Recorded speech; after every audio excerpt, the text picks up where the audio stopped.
War Marshal Kareth stood alone in the center of the iron assembly, and for the first time in 40 years of war, his hands did not feel steady. That alone should have frightened everyone in the chamber. He was not a politician. He was not a scholar. He was not one of the soft-voiced ministers who spent their lives moving symbols across maps. He was the Dominion's greatest warlord, the conqueror of 12 systems, the breaker of sieges, the commander who had forced proud civilizations to lower their flags and kneel. And now he had come to beg.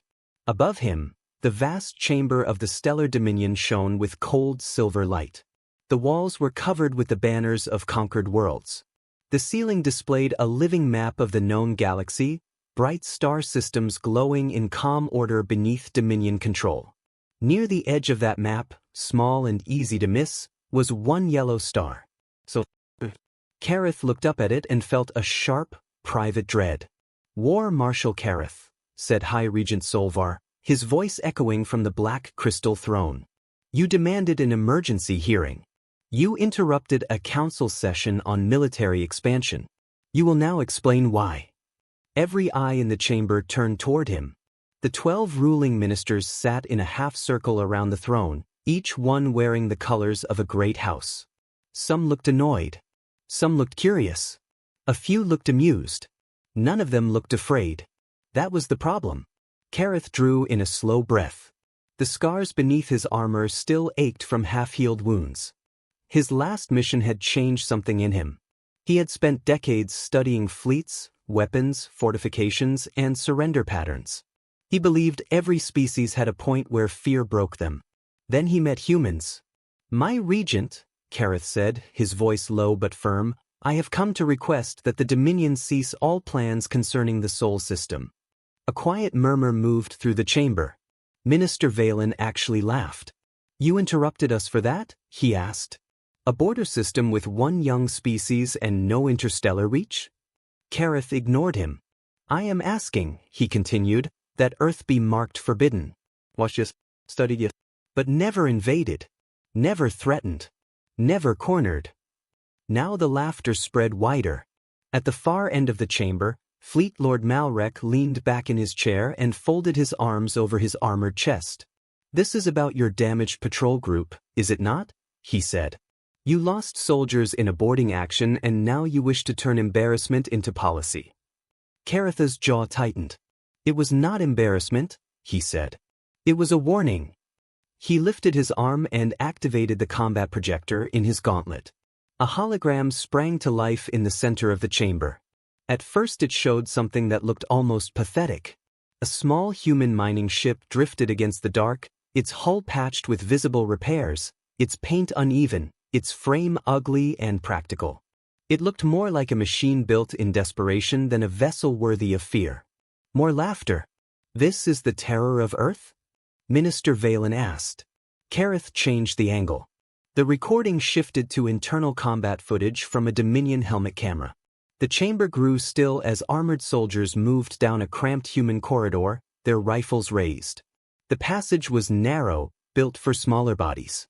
Pipes and cables lined the walls. Steam poured from damaged panels. Then the shooting started. A human male rushed into view. One side of his body was covered in blood. One arm hung useless at the shoulder. By all reason, he should have been dying. Instead, he screamed and fired a rough-looking ballistic weapon point blank into the first soldier's faceplate. 2 Dominion soldiers dropped him with chest shots. He hit the deck. Then, with his final movement, he threw a charge under the boots of the boarding squad. The explosion filled the chamber with white light. When the image stabilized, 4 Dominion soldiers were dead and 2 more were burning. No one laughed. Kareth let the silence build. "This was not a military vessel," he said. "It was a mining ship." The image changed again. A human woman now stood in a breached compartment with no firearm at all. She held a cutting torch in one hand and a metal tool in the other. Her face was streaked with soot. One leg was clearly broken. She waited until the first soldier came through the hatch. Then she drove the torch into the seam of his helmet, blinding him, and used his body as a shield against the others. By the time she fell, 2 Dominion soldiers were dead. The footage ended. Kareth lowered the projector. We sent 40 trained soldiers aboard that vessel, he said. 15 returned. The chamber was silent now, but it was not the silence of understanding. It was the silence of disbelief. Minister Sarret, the oldest of the council, leaned forward slightly. You lost men to desperate civilians, she said. Tragic, yes, but hardly a reason to reshape policy. Kareth turned to her. That is what I thought, he said. So I investigated further. He raised the projection again. This time Earth filled the air above the chamber. Blue oceans. White cloud bands. Green land. It looked peaceful. Beautiful even. Kareth hated how deceptive it looked. This, he said, is a death world. That produced another ripple through the ministers, though this time not mockery. Concern. Gravity above standard, Kareth continued. Aggressive climate systems. Extreme temperatures. Unstable tectonic activity. Predatory megafauna. Toxic oxygen-rich atmosphere. Disease pressure beyond what most civilized species ever survive in primitive eras. He let those facts settle. Humans did not evolve in safety. They did not inherit comfort. They clawed themselves upward in a world that tried to kill them every day. Fleet Lord Malrek shrugged. That explains resilience, he said. Not danger. Kareth looked directly at him. No, he said. What explains the danger is how they survived. The image shifted again. Human figures running over long distances across open land. Ancient scenes reconstructed from historical data. Hunters chasing animals larger and faster than themselves. They are persistence predators, Kareth said. They are not the strongest. They are not the fastest. They endure. They chase until stronger creatures collapse. They do not need to overpower immediately. They only need to keep coming. Now the regent himself seemed interested. Kareth pressed on. Pain does not stop them the way it stops us. Fear does not break them the way it breaks others. Under stress, their bodies flood with combat chemicals. They continue through wounds that should cripple them. Their minds narrow toward action, not retreat. He paused. And more importantly, they have built a culture around this. The projection changed yet again. Human wars. Ancient battlefields. Trenches. Ruined cities. Missiles. Mushroom clouds. Soldiers dragging wounded comrades through fire. Civilians digging through rubble with bare hands. In one brief section of their history, Kareth said, they killed tens of millions of their own kind in war. They built weapons capable of ending their civilization. Then they looked at those weapons and said, if our enemies use them, we will use them too. Minister Valen frowned now. That sounds unstable, he said. It is, Kareth replied. And that is why they are dangerous. He moved through the images one by one. Human medics reviving dying bodies with electric shocks. Human firefighters running into collapsing buildings. Human sailors staying aboard sinking vessels to save others. Human soldiers making last stands in impossible conditions. Human families keeping predatory animals as companions. Human rescue teams crossing floodwater and fire for strangers. They bond easily, Kareth said. With kin, with allies, even with creatures unlike themselves. They form attachments quickly and defend them with irrational force. They do not measure everything by logic. They measure by loyalty, by pride, by memory. The High Regent's crystal throne pulsed once with dim light. Then perhaps they can be ruled through those instincts, he said. Kareth's face hardened. No, he said, because they connect loyalty to freedom. That word echoed differently in the chamber. Freedom. It was not a central value in the Dominion. Order was. Stability. Obedience. Hierarchy. But humans were different. They would rather suffer than kneel, Kareth said. I accessed their broadcasts. Their history archives. Their literature. Their songs. Again and again I found the same belief. A person who submits to tyranny has failed something sacred. Minister Sarret narrowed her eyes. Sacred? Yes, Kareth said. Their ideas vary. Their faiths vary. Their governments change. Their nations fight each other. But when an outside force tries to rule them, many of those divisions vanish. And what rises in their place is something much worse. What? Asked the regent. Kareth met his gaze. Unity through hatred. That landed heavily. Kareth took one final breath and played the last recording. This one came from an interrogation room. A human female sat in a restraint frame, burned, bleeding, missing 2 fingers. She looked barely old enough to be a soldier, though records showed she was not military at all. She had been part of a civilian cargo crew. A Dominion officer asked why she had resisted. Why she had not surrendered when surrender would have spared her pain. The human lifted her head. Even through the low-quality combat recording, the expression in her eyes was clear. Defiance. Cold and bright. She gave an answer in her own language. The machine translator paused, struggled, then rendered it. Because if you wanted my fear, you should have come with a bigger army. The chamber fell completely silent. Kareth shut off the projector. That, he said quietly, was a cargo worker. Not a trained soldier. Not a commando. Not a fanatic chosen from some elite corps. An ordinary human. No one interrupted him now. I have fought dozens of species, he continued. All of them had a threshold. A pain point. A number of casualties after which they sought terms. A class of leadership that could be pressured into surrender. A population that would choose survival over pride. He looked around the chamber, one face at a time. Humans are not like that. Fleet Lord Malrek stood. And yet, he said, they possess one system. No jump fleet. No outer colonies worth naming. No shield network that can withstand a modern assault. We are discussing a species with courage, yes, and brutality, yes, but still a species with no true place among the stars. Kareth turned fully toward him. That is exactly why you should fear them now. Malrek's eyes narrowed. Kareth stepped toward the center of the chamber again. They are young, he said. That means they are still changing. Still adapting. Still learning. Every war has made them faster. Every threat has made them harder. If you leave them alone, they may one day become our allies. He let the next words fall like iron. If you attack them, they will make it the purpose of their civilization to destroy you. That drew a sharp breath from more than one minister. The regent remained still. Fleet Lord Malrek gave a slow smile. Then perhaps, he said, it is better to strike before that happens. Kareth felt the chill run through him again. There was the fatal mistake. The one he had feared from the moment he entered the chamber. Malrek spread his hands toward the council. A fast campaign, he said. A decisive show of force.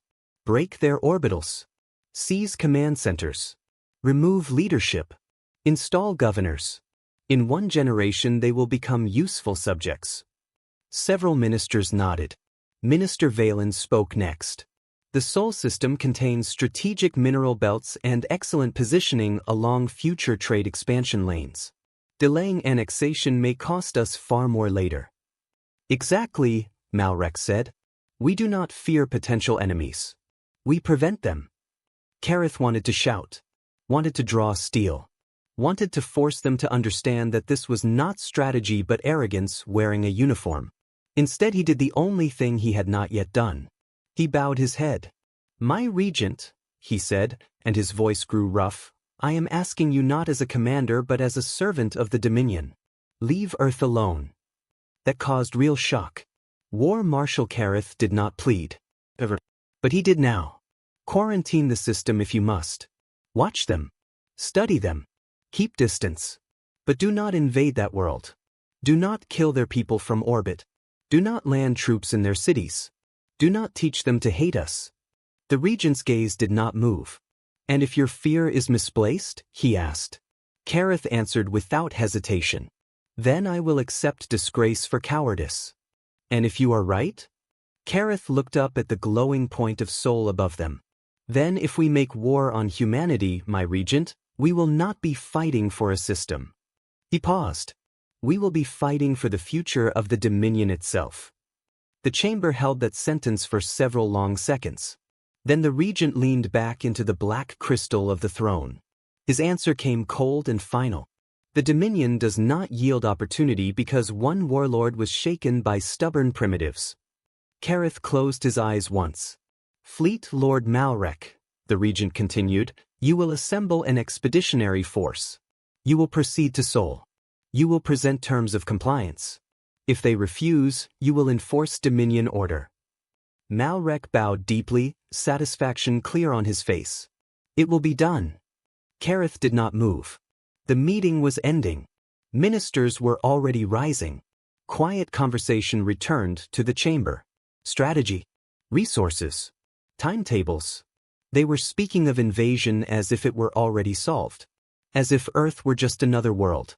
Malrek approached him on his way out and placed a heavy hand on his shoulder. You have grown old, Kareth, he said. There is no shame in it. Kareth slowly turned his head. You still have time, he said. Malrek smiled. To conquer them? To leave them alone. Malrek's smile widened. Then he walked away.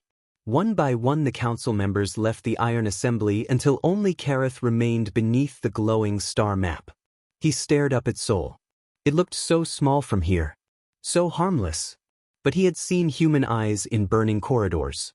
He had seen untrained civilians make choices that veteran soldiers would fear. He had seen wounded bodies continue moving on nothing but fury and will.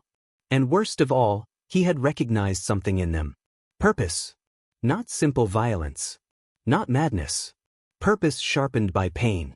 At last Kareth turned and walked from the chamber. As he crossed the long dark hall beyond the assembly doors, he activated a private military channel and sent a secure message to his household estate on his homeworld. The message was brief. Stockpile supplies. Reinforce shelters. Prepare for instability. He hesitated only a moment before adding one more line. If war with Earth begins, leave the capital regions immediately. Then he sealed the message and sent it.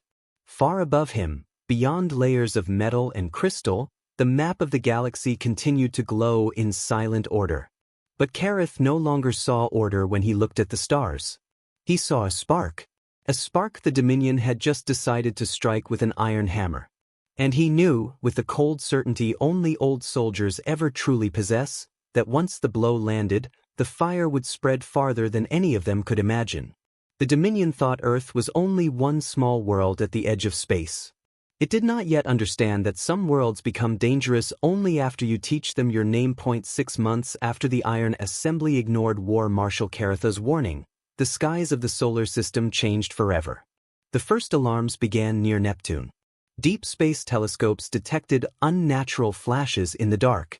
Long-range sensors picked up mass signatures far too large to be civilian traffic. Then, all across human space at nearly the same moment, military stations confirmed the same terrible truth. Ships. A lot of ships. More than 200 Dominion warships dropped out of faster-than-light travel at the edge of the system, black and hard and vast against the stars. Their formation was perfect. Their power output was staggering. Even from a distance, the message was clear. This was not a visit. This was an ultimatum. On Luna Defense Command, Fleet Admiral Hannah Mercer stood in the central operations room with one hand resting on the edge of the tactical table. Blue light from the display washed over her face as more and more red markers appeared in the outer system. Around her, officers worked in sharp, controlled silence. No one panicked. Humanity had feared this day for years. The old ruins on Mars had proven they were not alone long before first contact. Since then, every serious defense planner on Earth had asked the same question. What if the first aliens we meet are not friendly? Now they had the answer. A comms officer turned from her station. Admiral, full count still rising. Current estimate, 214 warships. Multiple carrier-class hulls.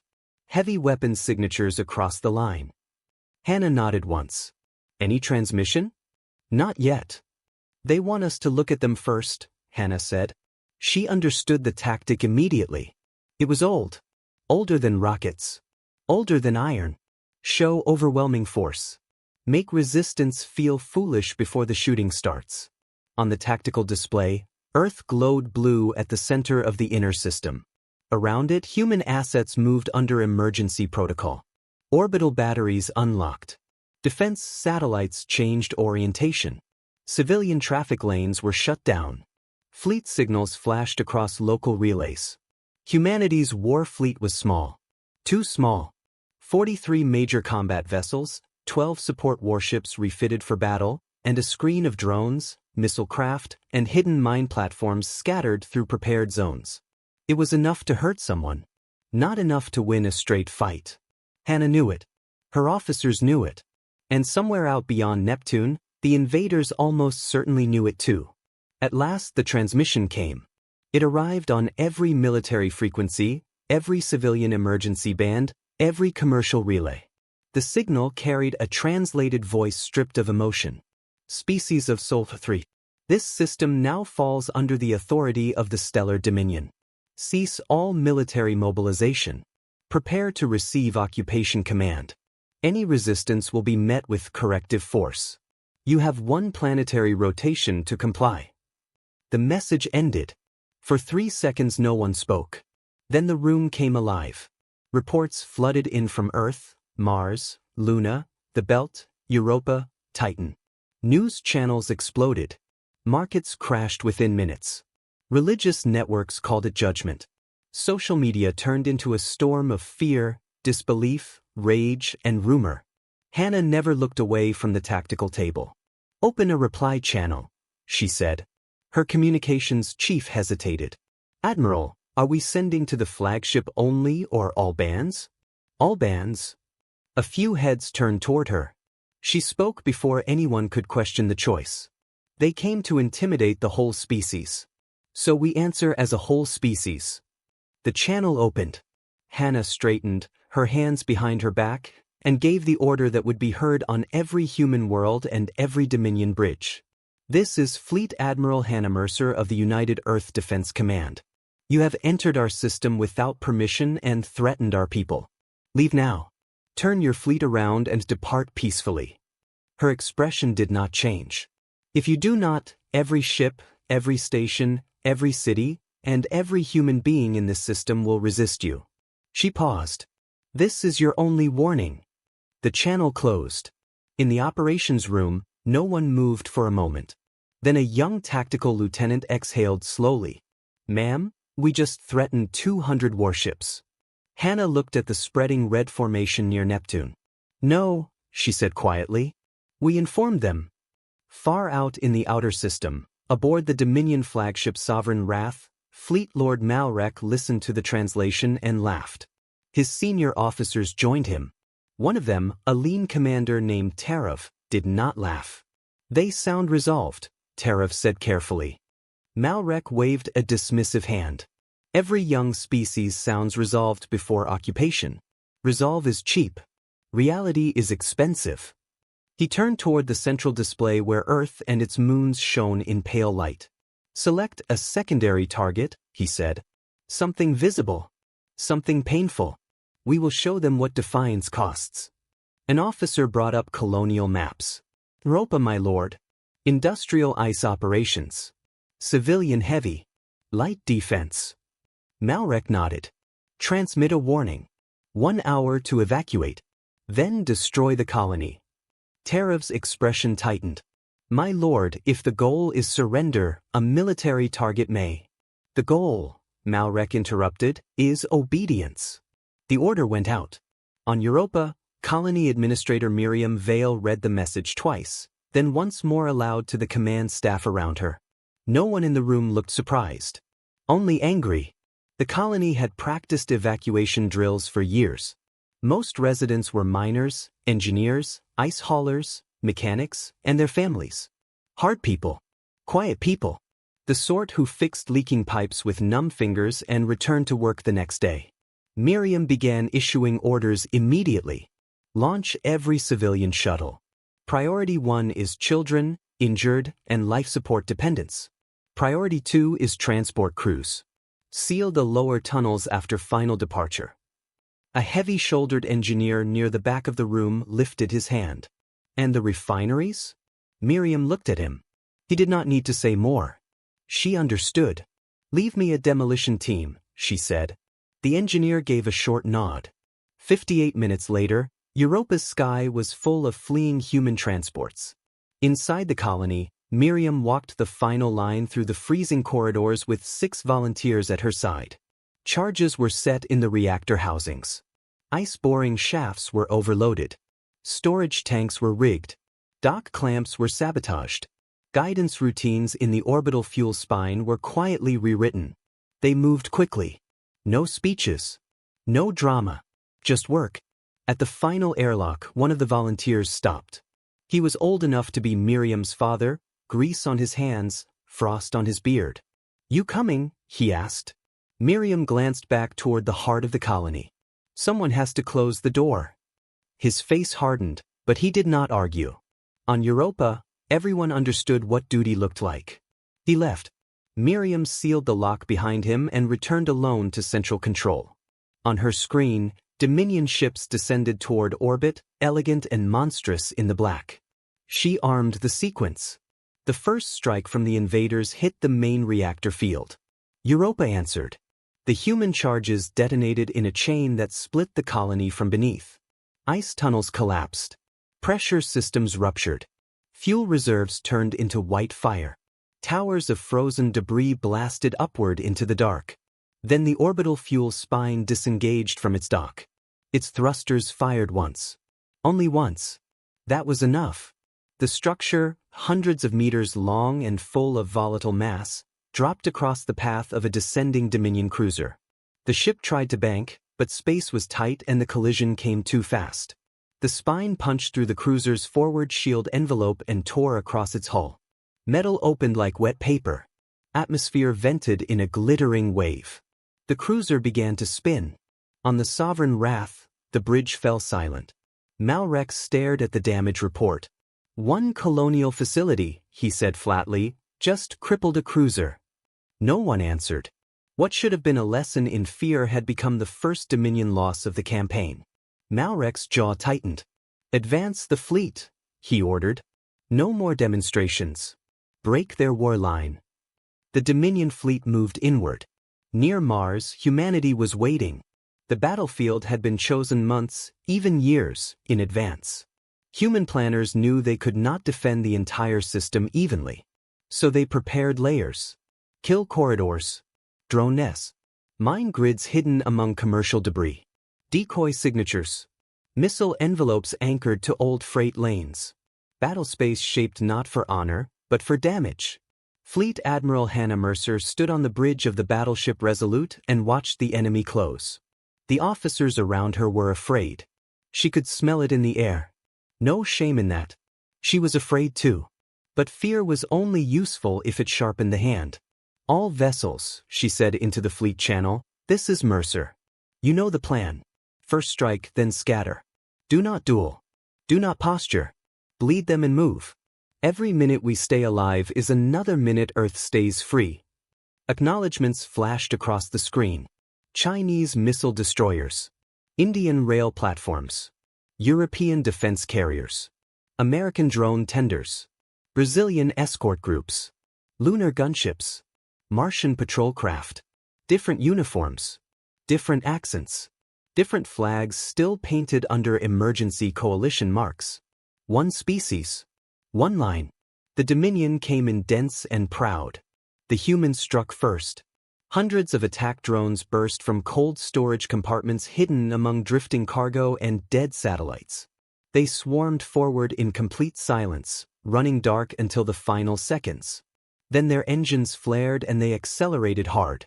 Point defense grids from the Dominion ships lit space with burning lines. Drones exploded. Dozens. Scores. Then the survivors hit. Not with lasers. Not with plasma. With mass. Each drone carried an overloaded reactor core wrapped in steel and guidance logic. They rammed shields, vents, sensors, and gun housings. 3 Dominion escorts died in under a minute. 2 more lost maneuver control. A carrier's launch bay blew open in a storm of fire and wreckage. On the Sovereign Wrath, Malrex's disbelief turned to anger. What kind of fleet opens with suicide drones? The answer came from Commander Tariff, his face pale in the tactical glow. One that planned to lose ships from the start. Human rail platforms opened up next.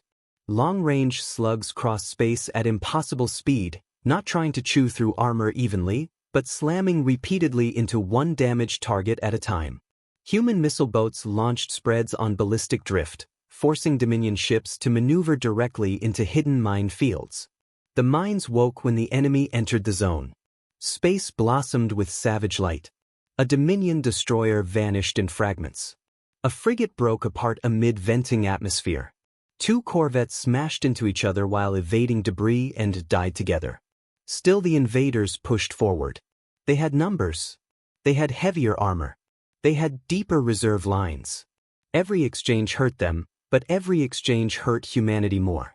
One by one the human ships started to fall. A Martian defense craft lost its stern and kept firing until its reactor failed. A lunar escort split in half and used its final seconds to dump its missile magazine at point-blank range. A carrier full of reserve drones turned broadside to shield civilian escape traffic, taking beam strikes until the hull glowed red. The Dominion fleet paid for every kilometer, but they kept advancing. On the bridge of the Resolute, Hannah watched her display with terrible calm. Losses climbed. Ammo dropped. Kill zones collapsed behind retreating ships. The first line was dying exactly as planned. Because the plan had never been to hold forever. It had been to make the enemy remember coming. Signal Omega units, Hannah said. Her executive officer looked at her once, then nodded and relayed it. Far off the port side, an old human cruiser named Gravesend changed heading. Its hull was already burning from multiple penetrations. It should have been retreating. Instead, it accelerated directly toward the Dominion center. Malrek saw it too late. "Their cruiser is charging," shouted a sensor officer. "Weapons disabled, but drive output climbing." "Destroy it," Malrek snapped. The Dominion ships hit Gravesend with enough firepower to kill it 3 times over. Armor sloughed away. Compartments blew open. Half the vessel became debris. But the engines held. They had been reinforced for one reason. Gravesend hit the Dominion battle line at a fraction of light speed, straight into the shield gap of a command carrier already weakened by drone strikes. The blast rolled outward like a newborn star. When the sensors cleared, the carrier was gone. So were 2 escorts and most of Gravesend. On every channel, human crews heard the same last transmission from its captain, cut by static at the end. "Tell Earth we made them pay." The battle swung on.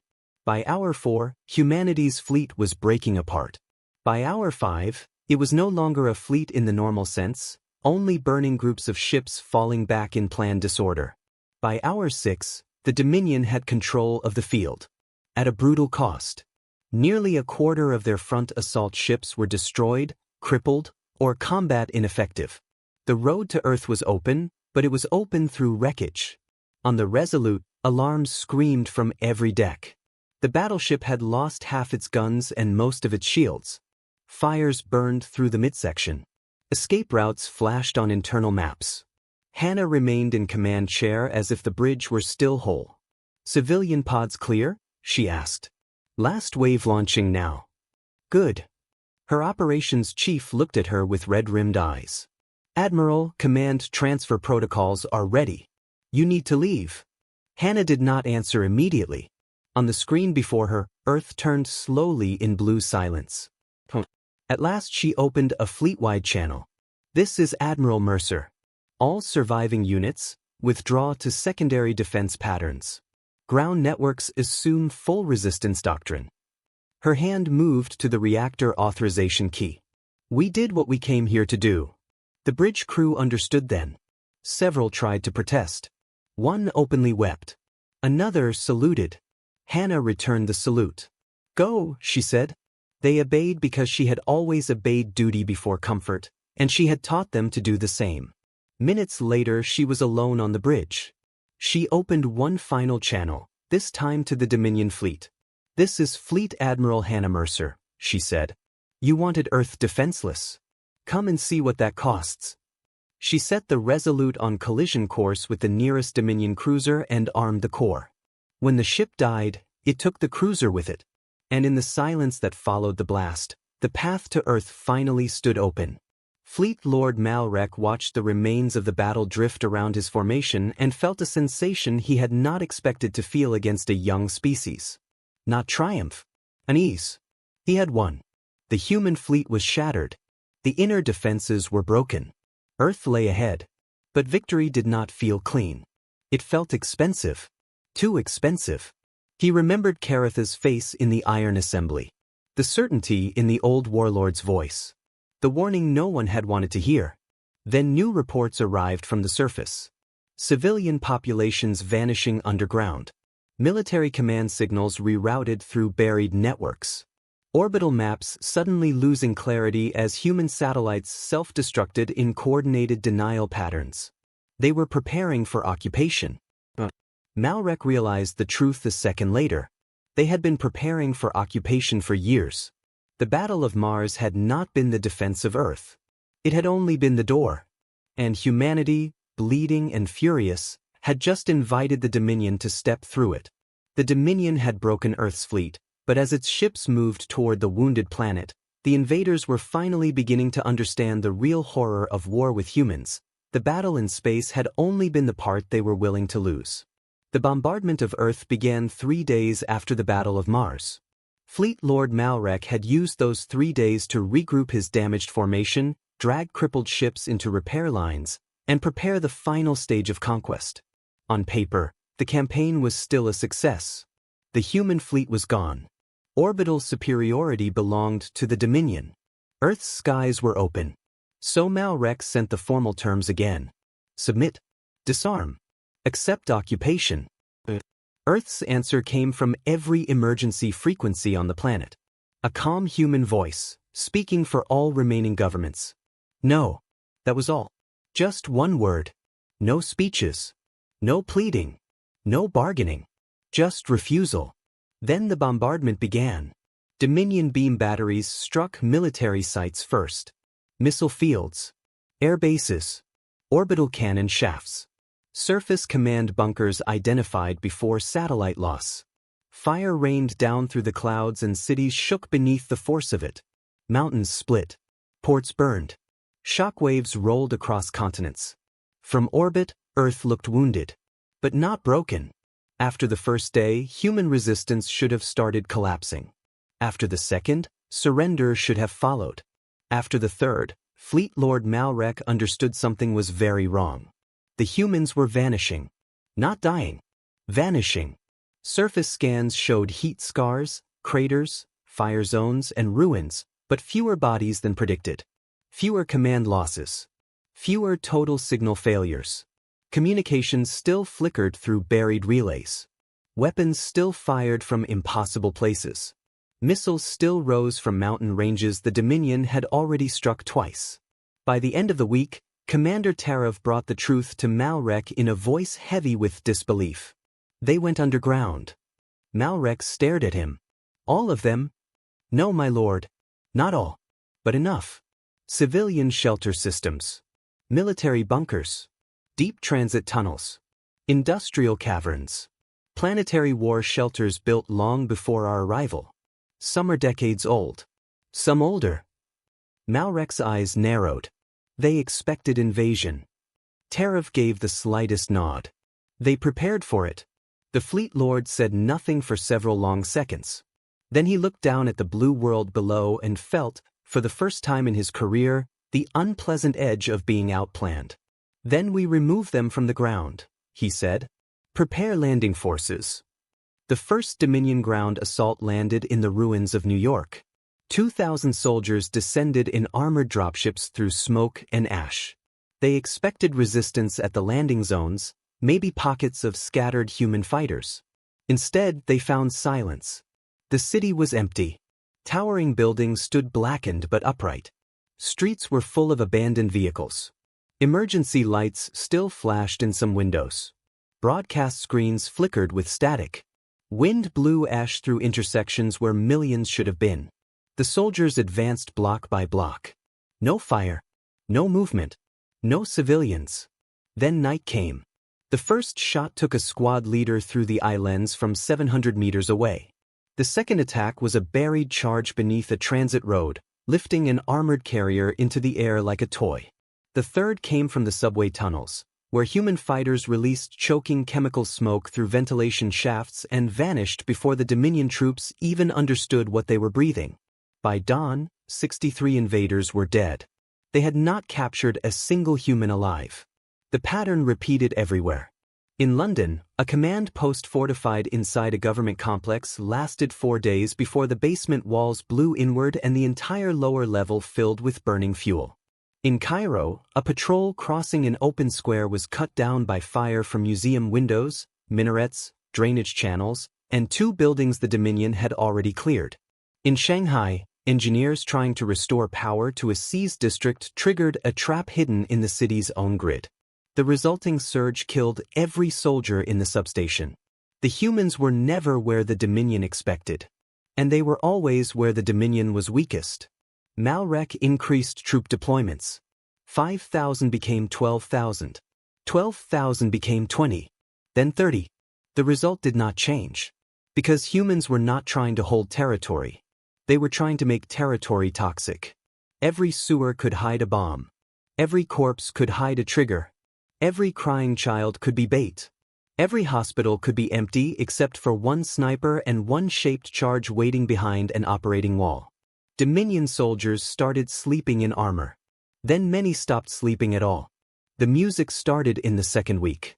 That was what broke some of them. It played from hidden speakers in tunnels, abandoned shops, collapsed train stations, sewer vents, rooftops, elevator shafts. Human songs. Some loud and angry. Some quiet. Some almost beautiful. The words changed, but the message stayed the same. We are here. You are not safe. We will never stop. One traumatized Dominion medic, after treating his 4th dismembered squad in 3 days, recorded a private message to his family. These beings do not fight for victory in the way we understand it, he said. They fight to punish. To endure. To remain. We take ground in daylight and lose certainty by night. I do not know how to heal soldiers who are afraid of every doorway. Malrec never saw that message. But the fear in it spread through his army anyway. 3 months into the occupation, the Fleet Lord sat in a hardened command chamber above Earth and reviewed numbers he hated. Troops lost, rising. Cities secured, almost none. Supply efficiency, falling. Resistance attacks, increasing. And worst of all, the humans were learning. Each week their attacks became cleaner, faster, more coordinated. They were adapting to Dominion armor, Dominion movement doctrine, Dominion shift timing, even Dominion medical evacuations. Tarev entered with a sealed report. We captured a human, he said. Malrec looked up sharply. Alive. For 1 hour. The footage began. A human female sat against a wall in the ruins of a hospital. She looked young, though Malrec had learned that human age was hard to judge under trauma. One side of her face was burned. Her left arm was bandaged with torn fabric. She had clearly been in pain long before capture. A Dominion interrogator asked the standard questions. Unit. Command structure. Shelter network. Weapons cache locations. The girl laughed once, dry and weak. Then the interrogator asked the wrong question. Why continue resisting? He said. Your world is already lost. The girl lifted her head. Her eyes were bright. Not wild. Not broken. But you should have listened to your old general, she said. Malrec felt his spine go cold. The girl kept speaking. We have been fighting each other for thousands of years. We know every ugly trick. Every dirty method. Every cruel little way to make an enemy bleed and panic and turn on itself. She coughed, blood touching her teeth, but smiled anyway. You think this is war? This is restraint. The recording ended there. She had died before the next hour. Malrec ordered the footage sealed. It did not matter. By then the words had already spread through half the fleet. You should have listened to your old general. That same week, Dominion supply ships began disappearing. At first it was a single convoy from the asteroid transfer lanes. Then 2 fuel carriers between Jupiter and Mars. Then an escorted ammunition line simply went dark beyond Callisto. Malrec assumed raiders. What Dominion scouts found was worse. The ships were drifting intact. No battle damage. No hull breach. No boarding scars. But every crew aboard was dead. Tarav stood over one medical report and looked sick. Biological agent, he said. Tailored. Fast-acting. Airborne in sealed compartments. It killed the crews before they could send distress. Malrek's claws tightened around the edge of the table. How are humans deploying biological weapons in deep space? Their fleet is gone. Tarav did not answer immediately. Then he pulled up a long-range tactical map. New red markers bloomed across the outer system. Because their fleet was not gone, he said quietly. We destroyed the ships they showed us. Malrek stared. The map zoomed further out. Jupiter. Saturn. The belt. Outer mining rocks once marked inactive. Thermal shadows inside captured asteroids. Massed construction signatures that now, in hindsight, were obvious. They were building, Malrek said. Yes. In secret. Yes. For how long? Tarav met his gaze. Probably since before we arrived. The first counterattack came near Jupiter. A Dominion convoy with 6 escort vessels entered a transfer corridor believed secure. They never reached the midpoint. Human warships rose from the radiation shadow of the gas giant like knives out of dark water. They were smaller than Dominion cruisers, rougher in shape, less elegant in line, but they moved with terrifying confidence. And they were different from the fleet that had died at Mars. These ships had learned. Their shields flickered with stolen Dominion design principles. Their engines ran hotter. Their targeting spread was tighter. Their missile timing was perfect. They opened with kinetics. Metal rods accelerated to enormous speed slammed through the lead escort before its shield system even understood what it was facing. Missiles came next, not straight, but drifting like debris until they corrected course at close range. Human gunners focused one target at a time, killing ships in sequence instead of wasting fire across the line. The convoy escorts died one after another. One human frigate lost its port side under return fire. It kept moving. It used its last engine burn to cross directly under a Dominion destroyer and overloaded its core. The blast killed them both. The survivors among the Dominion convoy reported one final detail that reached Malrek's command deck several hours later. The human crews had been broadcasting music during the attack. Not battle signals. Music. Malrek listened to one recovered fragment from inside a ruined escort bridge. The translation software struggled, but the meaning was clear enough. Stand together. Hold the line. Do not yield. If we fall, make it hurt. He shut the file off halfway through.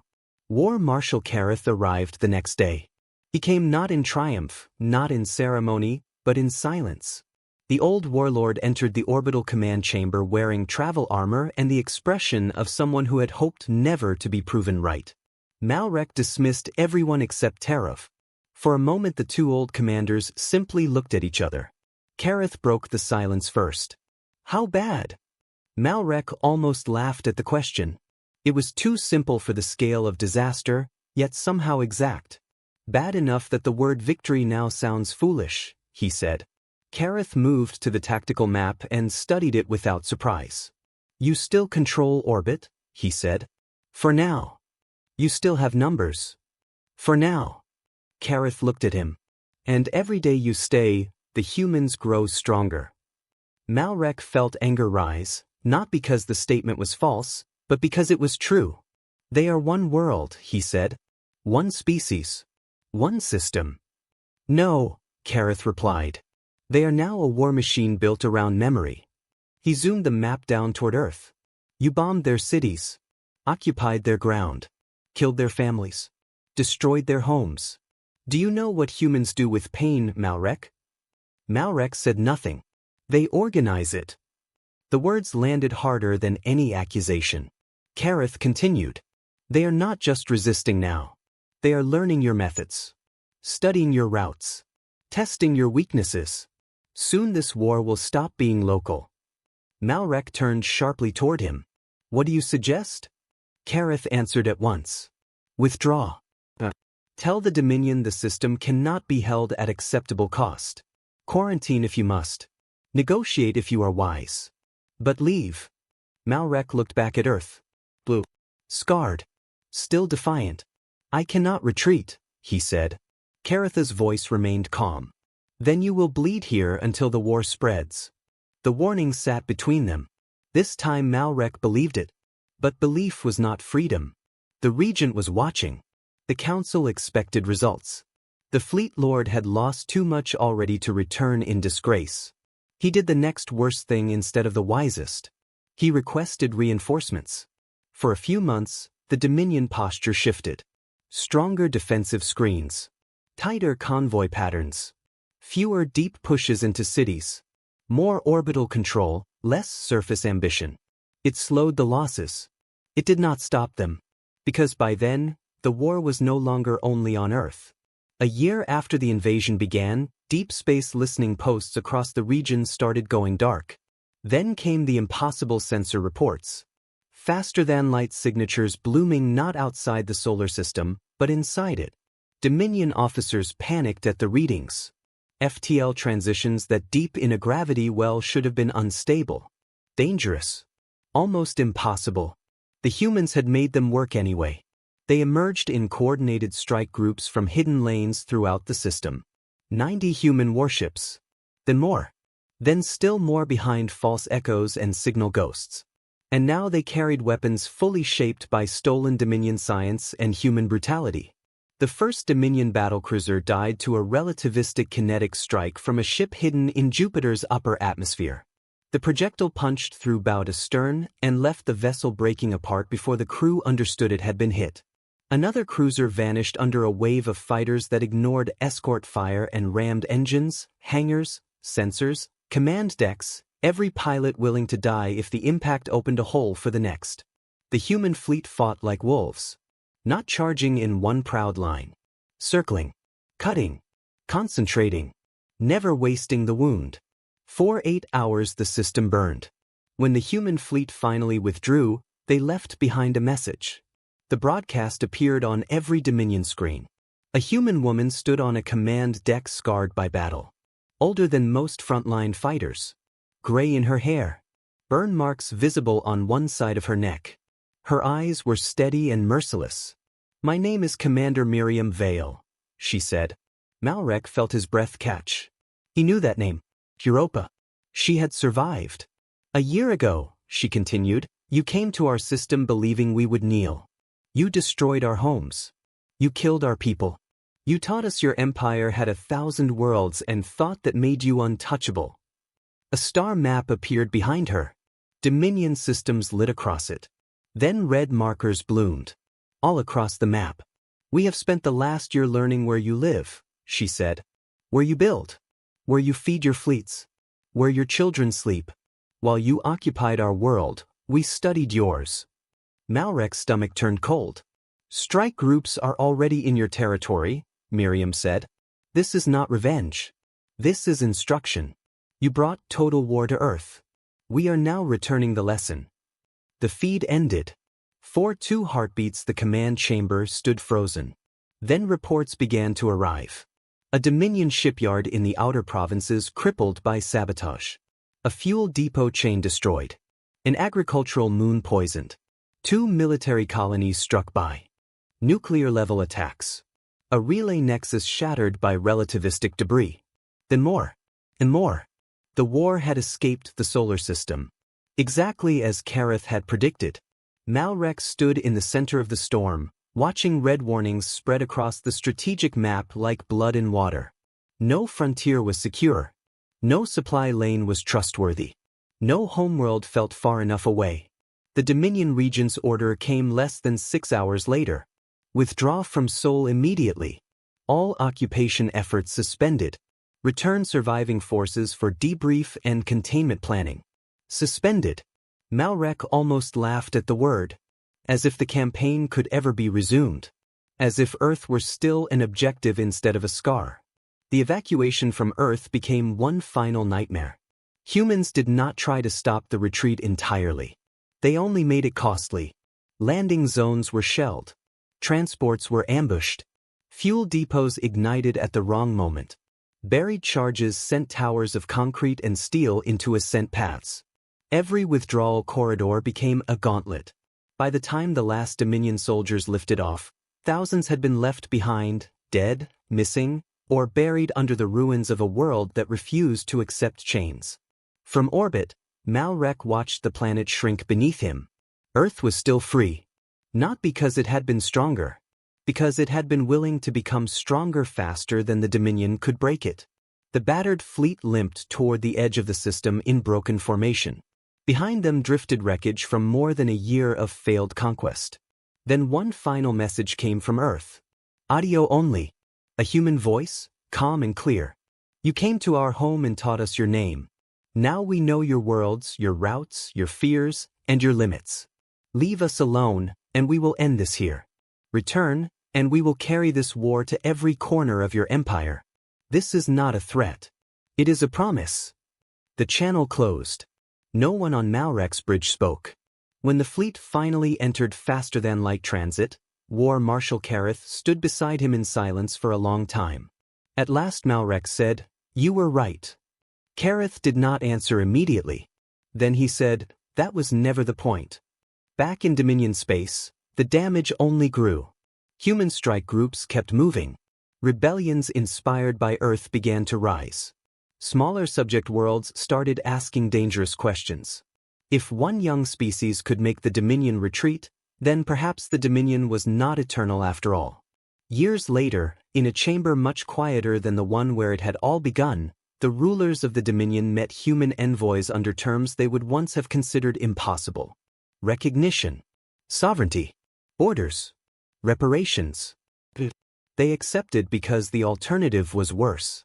Humanity had survived invasion, learned interstellar war, mapped the empire, and proved something no one in the old order had believed possible.